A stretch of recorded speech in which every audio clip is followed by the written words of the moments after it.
CPM-ൽ പ്രാദേശികമായി ഉണ്ടായ അല്ലെങ്കിൽ നേതാക്കൾക്കെതിരെയുള്ള PK ശശിയുടെ പരോക്ഷ വിമർശനത്തിന് പിന്നാലെ മണ്ണാർക്കാട്ട് CPM-ൽ ഒരു കലഹം രൂപപ്പെടുകയാണ്. ശശിക്കെതിരെ PM ആർഷോ ഉൾപ്പെടെയുള്ള നേതാക്കളാണ് പരസ്യമായി വെല്ലുവിളിയുമായി തന്നെ രംഗത്ത് വന്നിരിക്കുന്നത്. അതിൽ ഒരു വിഭാഗത്തിന് വലിയ അതൃപ്തിയുണ്ട്.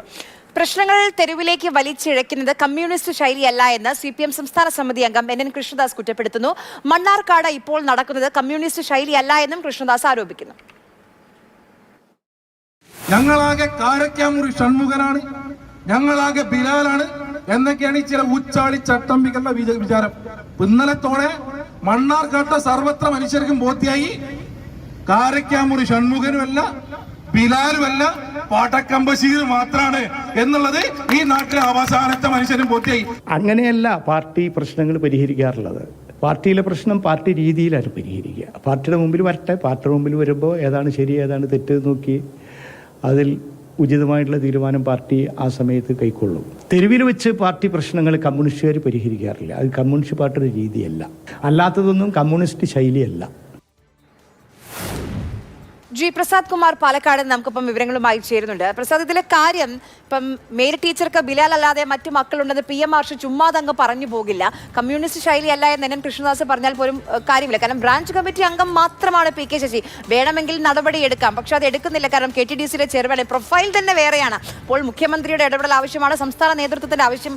അതോടൊപ്പം തന്നെ കോൺഗ്രസിലെ നേതാക്കളുമായി ചർച്ച നടത്തി, ഘടകകക്ഷികളുമായി UDF-ന്റെ ഘടകകക്ഷികളുമായി ചർച്ച നടത്തി. കഴിഞ്ഞ ദിവസം PK കുഞ്ഞാലിക്കുട്ടിയുടെ കൂടെ ഒരു വേദിയിൽ പങ്കിട്ടു.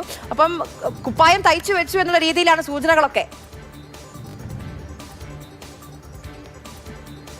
തീർച്ചയായിട്ടും ആര്യ, ദിവിഷ്, PK ശശി ബ്രാഞ്ച് അംഗമാണെങ്കിലും ഇപ്പോഴും PK ശശി എത്രമാത്രം പാർട്ടിയിൽ ശക്തനാണ് എന്ന് തെളിയിക്കുന്നതാണ് ഈ കഴിഞ്ഞ ദിവസങ്ങൾ നടന്ന കോലാഹലങ്ങളെല്ലാം. മുൻപ് ഒരു 7 വർഷം മുമ്പ് ഒരു പീഡന പരാതിയും ലൈംഗിക ആരോപണമൊക്കെ ഉണ്ടായ സമയത്ത് PK ശശി പാർട്ടിയുടെ ജില്ലാ സെക്രട്ടേറിയറ്റ് അംഗമായിരുന്നു. പക്ഷേ അന്നുള്ളതിനേക്കാൾ ശക്തനാണ് PK ശശി. അല്ലെങ്കിൽ അന്നത്തേക്കാൾ കൂടുതൽ PK ശശിയുടെ സാന്നിധ്യം അല്ലെങ്കിൽ PK ശശിയുടെ പരാമർശങ്ങൾ പാർട്ടി പ്രവർത്തകരെ അസ്വസ്ഥരാക്കുന്നു എന്നാണ് ആർഷോയുടെയും മറ്റു നേതാക്കന്മാരുടെയും എല്ലാം തന്നെ പ്രതികരണങ്ങൾ കാണിക്കുന്നത്.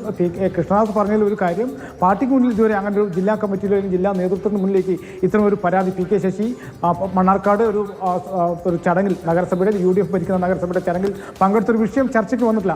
ആ സമയത്ത് ചർച്ച ചെയ്യാം എന്ന് മാത്രമാണ് പറയുന്നത്. പക്ഷേ ഒരുപക്ഷെ പാർട്ടി പ്രവർത്തകർ മണ്ണാർക്കാട്ടെ പ്രാദേശിക നേതൃത്വത്തിലും അല്ലെങ്കിൽ അവിടുത്തെ പാർട്ടി പ്രവർത്തകർക്കും PK ശശിയുടെ പ്രതികരണങ്ങൾ അസ്വസ്ഥരുണ്ടാക്കും. പക്ഷേ പാർട്ടി ജില്ലാ നേതൃത്വത്തിന് അതൊരു പ്രശ്നമല്ല എന്നാണ് NN കൃഷ്ണദാസ് പറഞ്ഞിരിക്കുന്നത്. പക്ഷേ ആർഷോയ്ക്കും അതുപോലെ തന്നെ അവിടെയുള്ള പാർട്ടി ലോക്കൽ സഖാക്കൾക്കും അങ്ങനെയല്ല. PK ശശിയുടെ ഓരോ പെരുമാറ്റവും വാക്കും ധ്വനിയും എല്ലാം തന്നെ അവരെ അസ്വസ്ഥപ്പെടുന്നു. ശശി ഇതുവരെ പ്രതികരിച്ചിട്ടുള്ള ഒരുപക്ഷെ എന്തായാലും ഇപ്പോൾ ഈ പ്രത്യേകിച്ച് യുവ നേതാക്കളൊക്കെ PK ശശി ഉൾപ്പെട്ട കേസുകൾ കുത്തിപ്പോക്കുന്നുണ്ട്. ആ കേസുകൾ എന്തായാലും കുത്തിപ്പോക്കുന്നത് നല്ലതല്ല. അപ്പൊ UDF-ലും യുവ നേതാക്കളൊക്കെ പറയുന്നുണ്ട് PK ശശി ഇങ്ങോട്ട് സ്വീകരിക്കണോ.